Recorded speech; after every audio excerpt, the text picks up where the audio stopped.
제가 지금 좀 몸이 안 좋아서 목소리가 살짝 이상한 점 양해를 부탁드립니다. 제가 몇 년 전부터 해보고 싶었던 컨텐츠가 있었어요.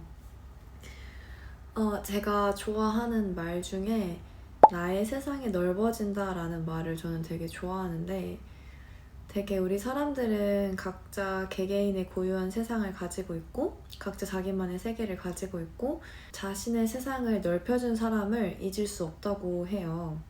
근데 저도 이런 말을 들을 때면 딱 떠오르는 사람들이 몇 명 있거든요. 제가 그런 말을 들을 때마다 나의 세상을 넓혀줬던 사람들과 함께 나와서 소통을 하고 또 이렇게 함께 대화를 하면서 생각을 공유하고 하는 이런 것들이 또 누군가의 세상을 또 넓혀줄 수 있는 일이 될 수 있지 않을까라는 생각이 들어서, 그래서 이 컨텐츠는 제 채널명이 Dear My World잖아요. 이 컨텐츠는 Dear Your World로 해서 그대의 세상에게, 그대의 세계에게 약간 이런 느낌으로 이름을 지어보면 어떨까라는 생각을 하고 있습니다. 근데 사실 요 몇 달이 조금 저에게는 힘들었던 순간들이었던 것 같아요. 뭔가 해결되지 않은 감정들이나 해결되지 않은 마음들이 계속 마음속에 남아있어서 그런 마음으로 무언가를 한다는 게 조금 저는 버겁더라고요. 사실 이렇게 유튜브나 영상을 찍어서 하는 건 제가 하고 싶고 또 제가 좋아해서 하는 건데, 뭐랄까 너무 우울한 모습들? 그런 무기력함들이 계속 제 안에 있으니까 영상을 찍기도 사실 조금 힘들고 계속 조금 그런 마음들이 있었어요. 그래서 영상을 한동안 지금 몇 달 동안 올리지를 못하고 있었는데, 그래서 제가 꼭 이 영상을 시작으로 올해 유튜브를 시작을 정말 다시 마음을 다잡고 해야겠다라고 생각을 했는데, 그래서 사실 1월 달부터 몇 번을 찍었거든요.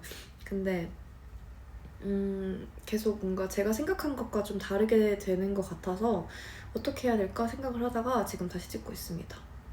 우리는 사소하다고 이야기를 하지만 사실 저에게는 하나도 사소하지 않죠. 당사자에게는. 그런 이야기들을 나눌 수 있는, 뭔가 시시콜콜하게 나눌 수 있는 공간이 저에게도 좀 필요했던 것 같아요. 지금 제가 구상하고 있는 건, 이번 첫 번째 화는 제가 나와서 이렇게 저의 이야기를 하고, 그리고 그 다음부터는 또 저의 세상을 넓혀주었던 분들을 초대를 해서 같이 이야기를 나누는 시간을 가져보려고 합니다.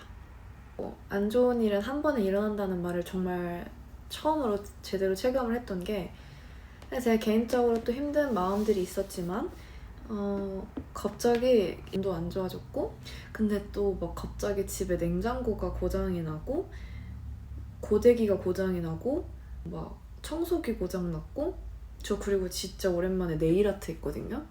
캐나다 와서 처음 한 거고, 원래 이런 거 하는 거 좋아하는데 잘 안 해요. 돈도 좀 아깝고, 그리고 이렇게 또 자주 이렇게 갈아줘야 되고 이런 게 신경 쓰는 게 싫어가지고 거의 한 6년? 7년 만에 한 거 같은데 벌써 하자마자 손톱이 또 깨졌어요.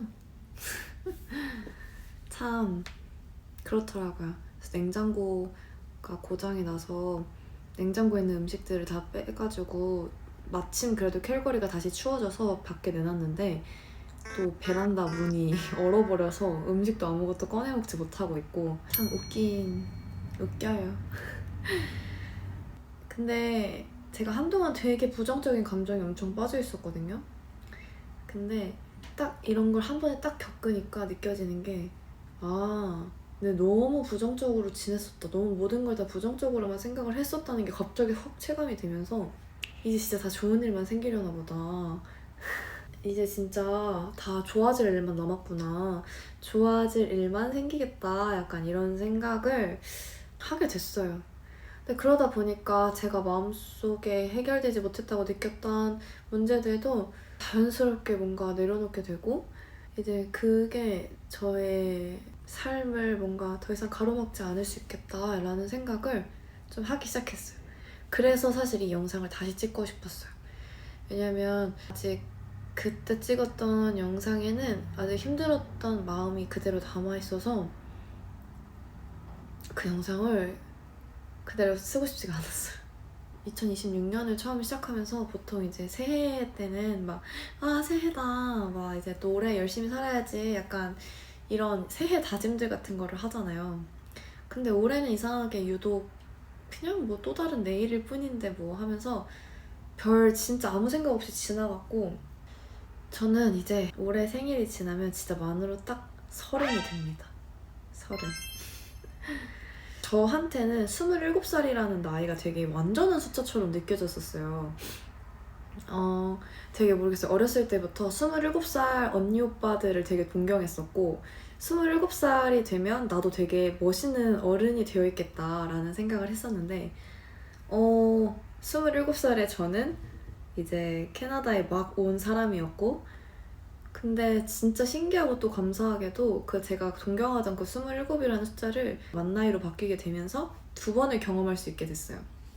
근데 그 27살에 저는 사실 그냥 18살, 21살 그때 저와 하나도 다를 게 없었고, 여전히 어리숙했고 여전히 너무 어렸고 확정된 게 아무것도 없는, 뭔가 전문가라고 말할 수 있는 게 아무것도 없는 사람이었는데, 그때까지만 해도 뭔가 30이라는 숫자가 되게 무섭게 느껴지기도 했었던 것 같아요. 뭔가 더 큰 책임감으로 뭔가 느껴지게 되는 그런 숫자라고 해야 되나?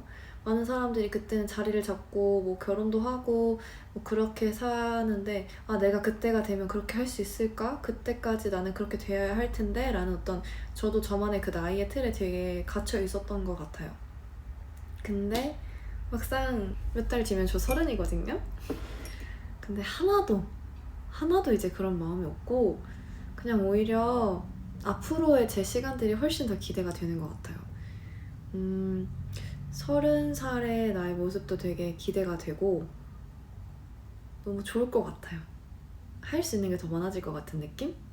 제가 작년부터 수영을 배우고 싶다 얘기를 했었는데, 저는 왜 수영을 하고 싶냐면, 저는 여행을 진짜 좋아하거든요. 뭐 여행 안 좋아하는 사람 없겠지만 전 진짜 여행을 좋아하는데, 그러니까 저는 여행을 가서도 막 빡세게 다니는 여행 이런 거 말고 진짜 쉴 수 있는, 진짜 막 오로지 막 그 모든 시간을 즐기고 그곳에서의 사는 사람들의 삶을 관찰하고 지켜보고, 또 그냥 그 제가 꿈꾸는 그런 낭만들을 즐길 수 있는 그런 여행을 정말 좋아하는데, 또 저는 이렇게 바다가 있는 곳을 되게 좋아해요. 물가 있는 나라들을 좋아하는데, 그럴 때마다 저는 수영을 하고 싶은데 막 수영을 못하는 게 너무 답답한 거예요. 저는 진짜 그 물속에서의 자유로움을 막 느껴보고 싶은데, 그래서 수영을 꼭 배워야겠다. 작년부터 배운다고 했지만 올해 딱 수영을 클래스를 신청을 했고 이미 2번 갔어요. 사실 원래 오늘 갔었어야 되는 날인데 몸이 안 좋아서 오늘은 패스했고 다음 주에 또 갑니다. 근데 캐나다 수영은 진짜 좀 빡센 게, 한국은 이렇지 않다고 들었는데 근데 저는 물을 무서워해요. 그래서 막 물에 아무것도 없이 뜨고 막 그런 거 자체가 그냥 저는 다 겁이 나요. 저 겁이 워낙 많아가지고. 근데 딱 첫날 갔는데 오늘은 앞으로 떴다가 뒤로 떴다가 킥판 가지고 앞으로 갔다가 뒤로 갔다가 그리고 발차기까지 하는 거 할 거야. 1시간 만에. 근데 진짜 사람들이 그냥 다 하대요. 나는 이게 스위밍 클래스, 이게 스위밍 레벨 1이라고 해가지고 들어왔는데 다 해요, 그냥.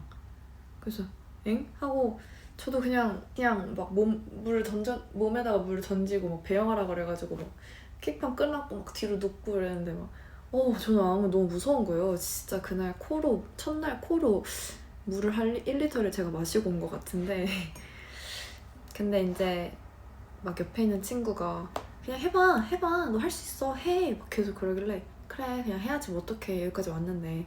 그래서 그냥 막 하고 나 코로 물 먹고 막 코 따가워가지고 막 나중에는 2번째 갔는데 확연히 이제 사람들의 그 수준이 많이 올라갔더라고요. 근데 저는 그냥 저의 길을 가기로 했어요. 저는 그냥 다른 사람들 다 킥판 빼고 벌써 2번째 수업 때는 이렇게 손으로 이렇게 하는 것도 알려줬는데, 전 이게 뭐예요? 저는 지금 발도 안 움직이는데 저는 그냥 저의 스피드대로 저의 속도대로 가기로 했어요. 그래서 별로 다른 사람들이 어떤 속도로 가는지 신경 안 쓰고 제가 하기로 한 거 그냥 저의 속도대로 하기로 결심을 했습니다. 그래서 수영도 배우고 있고, 근데 뭔가 좋은 것 같아요. 제가 못하는 거를 하고 싶다는 생각이 들어서 그렇게 하고 있다는 게 저는 되게 개인적으로 좋은 것 같고, 캐나다에 와서 그동안 몰랐었던 저의 모습을 진짜 많이 알게 됐는데, 캐나다에 오기 전에는 저는 항상 가족들과 같이 살았었고, 그리고 친구들도 주변에 되게 많았고, 그러니까 항상 이야기할 수 있는 사람들이 정말 많았거든요. 근데 이제 캐나다에 오고 나서부터는 당연히 여기서도 좋은 친구들을 많이 만났지만 그냥 그 뭔가 혼자라는 느낌을 벗을 수가 없겠더라고요. 이곳에 혼자 있구나 이런 생각을 벗을 수 없었는데, 이게 뭔가 그 혼자다라는 생각에 갇히다 보니까 되게 조금 예민해지더라고요, 제 스스로가. 왜냐면 그 모든 거를 제가 스스로 다 책임을 지고 해야 한다고 생각을 하니까, 어떤 일이 생겼을 때 뭐 친구든 부모님이든 가족이든 이야기할 수 있는 건 한계가 있고, 또 그걸 다 설명하기가 힘들잖아요. 그러니까 이제 어느 순간부터는 그런 거에 대해서 이야기를 안 하고 혼자 생각하고 혼자 결정하게 되는 게 많은데, 저 3남매 중에 첫째기도 하고 제가 원하든 원치 않든 살짝 뭔가 더 책임감 있게 자라야 하는 환경 속에 있었던 것 같아요. 어렸을 때는 집에 그 비밀번호 키가 아니었어서 저희 아빠는 조금 그런 거 잘 안 믿으셨어가지고 옛날에는, 그러니까 조금 늦게 비밀번호 키를 하고 그랬던 집이었거든요. 그래서 열쇠를 엄마가 저한테만 주시고 동생들한테는 안 주고 그러니까 저는 맨날 학교 끝나고 나도 애들이랑 바로 가서 놀고 싶은데 집에 가서 동생들 문 열어줘야 되고 막 이랬었어요. 그러니까 자연스럽게 제가 책임감 속에서 조금 더 살았어야 하는 일이 많았던 것 같고, 그러니까 저는 그래서 제 스스로 되게 독립심이 강한 사람이라고 생각을 하고 여태까지 살아왔는데, 제가 막상 혼자 지내보니까 독립심이 강한 사람이 아니었던 것 같아요, 저는. 그래서 그 독립심이라는 거를 약간 이제서야 조금 배워가고 있는 과정인 것 같고, 해외에서 혼자 사는 게 사실 쉽지가 않잖아요. 당연히 처음 왔을 땐 다 예뻐 보이고 다 너무 좋고 다 너무 낭만적이고 다 그랬는데, 이게 막상 여기가 삶이 되면 다 똑같아요. 사람 사는 게 걱정도 많아지고 고민해야 될 것도 많아지고 싫은 것도 많아지고 그냥 그렇게 되더라고요. 저도 어느 순간부터 제 입에서 긍정적인 말보다 부정적인 말들이 훨씬 많이 나오고 있고, 그런 제 모습이 싫으면서도 그냥 그게 당연하다고 생각하면서 살아온 것 같아요. 근데 이제 딱 그거를 깨달았어요. 아, 이렇게 살면 안 된다. 그러니까 이런 삶 속에서 계속 저를 잃어가고 있었던 것 같아요. 저라는 사람의 뚜렷한 어떤 색깔이 있었던 것 같은데 그게 무슨 색깔이었는지도 기억이 안 나고 그냥 계속 잃어가고 있다라는 생각을 했는데, 사실 저도 뭔가 그러니까 그런 스트레스 상황들이 계속 되면 이게 조금 우울해진다 해야 되나? 그런 우울감들을 당연히 느끼죠. 그리고 그러다 보면 그게 조금 지속이 되다 보면 되게 깊은 무력감에 빠져서 여기 소파에서 절대 안 움직여요. 언제부턴가 내가 무언가를 하지 않으면 불안하다라는 생각이 시작이 됐는데, 아무것도 하지 않고 있는 시간이 저는 조금 불안해졌고, 그리고 뭔가 내가 이런 걸 할 줄 안다 저런 걸 할 줄 안다 그런 걸 사람들한테 계속해서 인정을 받아야 한다고 생각을 하게 됐던 것 같아요.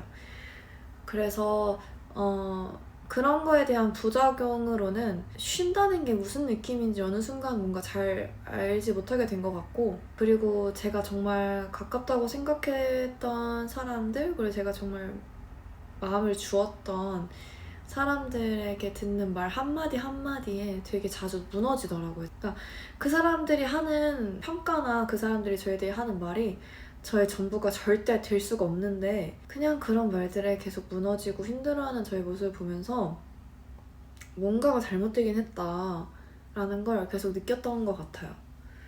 제가 이제 캐나다에 온 지도 벌써 3년이 넘었고, 저는 지금 이제 다음 비자를 신청해서 기다리고 있는 중이거든요.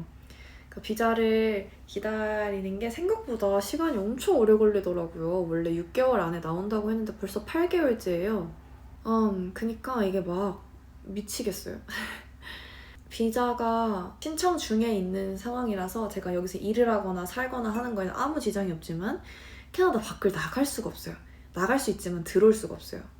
안전하게 들어온다는 보장이 안 돼서. 근데 결국엔 이 시간이 다 저한테 필요한 시간이니까 지금 제가 또 이 안에 있겠죠? 저랑 가깝다고 느끼는 사람들은 많이 느끼실 텐데, 그러니까 저는 그냥 막 이렇게 얘기하는 걸 좋아해요. 그리고 특히 제가 제 이야기를 많이 한다면 아마 제가 그들을 정말 애정하고 있다는 거일 거예요. 뭔가 이렇게 사소한 시시콜콜한 이야기를 하는 게 제 입장에서는 저만의 애정 표현을 약간 난 이만큼 너를 의지해, 난 이만큼 너에게 마음이 열려있어 라는 거를 계속해서 표현하려고 하는 마음인 것 같아요. 혹시나 만약에 비자가 나오지 않으면 어떻게 할까? 우선 비자가 혹시라도 나오지 않게 된다 하더라도 생각해보니까 저는 제가 캐나다에 처음 왔을 때 가지고 왔던 목표를 목표적으로는 다 이룬 것 같아요. 저는 해외 취업이라는 목표를 가지고 나왔고, 그래서 처음에 한인 회사에서 일을 하면서 뭐 조금씩 경력을 쌓고 현지 경험을 쌓고, 한인 회사 자체에 대한 어떤 한계, 언어적인 한계나 이런 것들을 좀 많이 느껴서 학교 진학을 했고, 학교를 다니면서 돈 아깝다 뭐 이런 생각을 하긴 했지만 결국에는 2년 과정을 잘 마쳐서 또 정말 제가 가고 싶었던 회사에 취업도 됐고, 그래서 지금 회사에 벌써 입사한 지 10달이 됐어요. 진짜 대박이죠. 10달이 됐는데 저 진짜 솔직히 말하면 저 자신한테 고생했다고 한번 대견하다고 한번 해주고 싶은데, 솔직히 말해서 저 영어 잘 못하고 뭐 그런데 10달 동안 거기서 살아남은 것도 대단하고, 왜냐면 이번에 진짜 피바람이 한번 불었거든요. 근데 저는 또 이제 너무너무 감사하게 그 사이에 저는 또 좋은 소식을 회사에서 받을 수 있었어서, 아직 공식적으로 이렇게 된 건 아니지만 좋은 소식이 생길 것 같아요. 그러니까 이래저래 뭔가 성장할 수 있는 기회들이 계속 생기고 있어요. 그리고 뭐 개인적으로도 일을 많이 하고 또 거기서도 좋은 피드백들이 많이 오고 있어서 그것도 너무 감사하고, 생각해보면 만약에 혹시 비자가 나오지 않더라도 제가 여기서 아쉬워할 이유가 하나도 없겠더라고요. 그래서 혹시나 비자가 나오지 않더라도 그냥 나는 기분 좋게 돌아갈 수 있겠다, 기분 좋게 다음 스텝으로 넘어갈 수 있겠다라고 이제 마음을 먹었습니다. 저는 일단 올해는 제가 하고 있는 일과 그리고 이 유튜브, 이 두 가지에 가장 열심을 쏟아볼 생각이에요. 사실 유튜브 제가 진짜 하고 싶은 게 너무너무 많은데, 그냥 앞으로는 제가 어떤 모습을 하고 있던지 간에 그냥 다 자연스럽게 이렇게 찍어 봐야겠다라고 생각을 해요. 꼭 좋은 모습만 보여줘야 하는 건 아니니까. 근데 사실 그런 힘든 시간들 가운데에서 저도 조금 제 스스로의 내면을 다지고 싶어서 막 심리검사도 좀 하고, 이렇게 제가 또 심리학과를 한국에서 졸업을 했거든요. 그래서 이제 또 전공을 한 친구들 또 도움을 요청을 해서 상담도 받고 했었는데, 그런 것들도 다 앞으로 저의 삶의 밑거름이 될 것 같아요. 아주 좋은 자양분이 될 것 같고, 제가 정말 하고 싶은, 올해 좀 해보고 싶은, 올해는 조금 힘들 수도 있으려나 싶긴 하지만 정말 하고 싶은 건, 저는 저의 디자인 스튜디오를 하나 이렇게 만들어 보고 싶어요. 온라인으로는 뭐 당연히 얼마든지 할 수 있지만 뭔가 이렇게 실질적으로 스튜디오 공간을 조금 만들어서 제가 촬영하고 싶은 것들이 있으면 그곳을 이용하기도 하고, 또 제가 하고 싶은 작업들도 할 수 있고, 그런 공간들을 갖는 게 저의 또 새로운 목표가 된 것 같아요. 그러니까 저는 이 나이가 되면 뭔가 사람들과의 관계 속에서의 문제들, 어려움들은 사실 이제 없을 거라고 생각했어요. 에이, 그런 건 더 이상 이제 문제가 되지 않겠지라고 생각을 했는데, 여전히 똑같은 고민들도 하고 오히려 더 깊어진 고민들도 많이 하고 있고, 우정이든 사랑이든 어떤 형태로든 계속해서 저희는 삶 속에서 관계를 맺어가잖아요.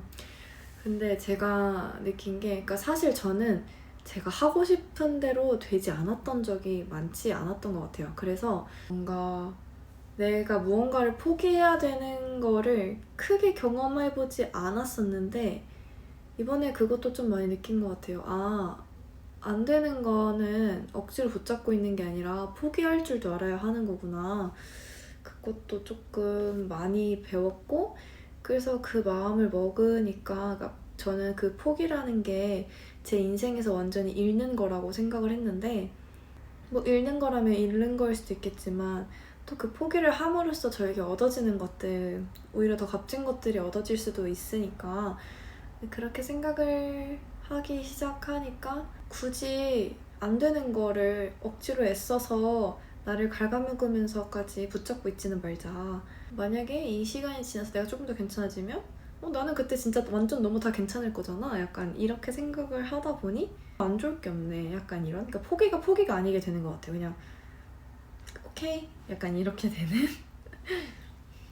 무슨 말인지 알겠나요?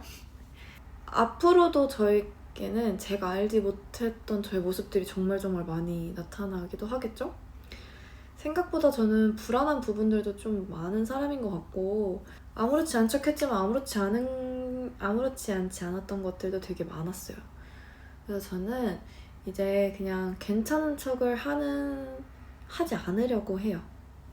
진짜 괜찮지 않은 이상 괜찮지 않은 일들에 너무 마음을 쓰지 않고 그냥 어느 정도 거리를 두고 나와 상관없는 일이다. 내가 너무 힘들어 하면서까지 내가 괜찮지 않은 일들을 용납하지는 말아야겠다 라는 생각을 좀 합니다.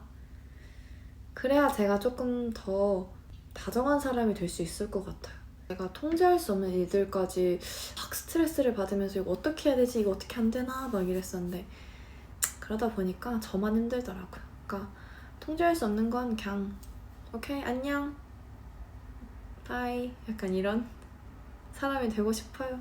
그리고 제가 더 마음을 쏟아야 하는 것에 더 마음을 쏟고 싶어요. 아까 제가 또 말했다시피 막 스튜디오 같은 것도 하고 싶고 막 그렇다고 했잖아요. 저는 되게 진짜 해보고 싶은 작업들이 진짜 많거든요.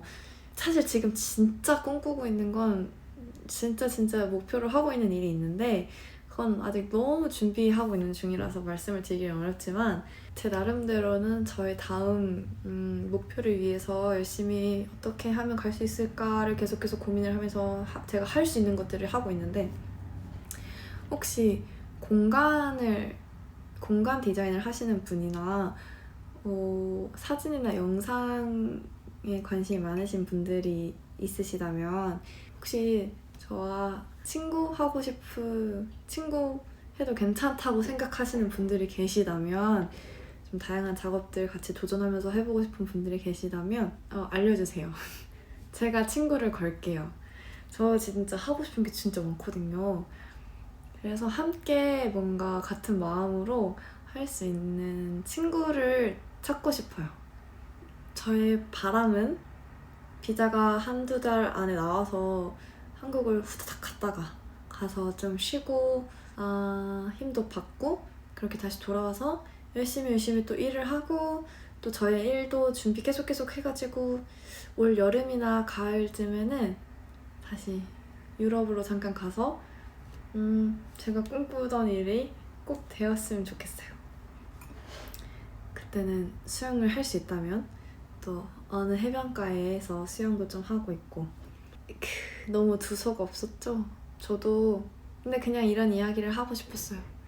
30살이 되는 해를 시작하는 저의 이야기 그리고 그간 힘들었던 마음들을 이렇게라도 조금 정리를 하고 이 영상을 꼭 찍고 넘어가야 이 영상을 업로드를 해야 제가 이제 정말 그 다음 스텝을 갈 수 있을 것 같더라고요. 당신의 세상에게 Dear Your World의 첫 번째 이야기를 했는데요.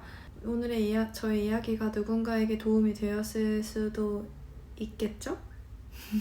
근데 무엇보다 저에게 너무나도 도움이 되었던 시간인 것 같고 저도 이제 그런 부정적으로 힘들었던 마음들보다는 조금 더 밝고 긍정적인 마음 회복하기 시작했으니까 그 마음 가지고 또 열심히 제 자리에서 최선을 다해보도록 하겠습니다. 오늘도 영상 보러 와주셔서 정말 감사드리고요. 다음번에 더 재미있는 소식으로 또 누가 나올지 모르겠지만 좋은 분과 함께 나와서 이야기를 하는 시간을 갖도록 하겠습니다. 감사합니다. 안녕.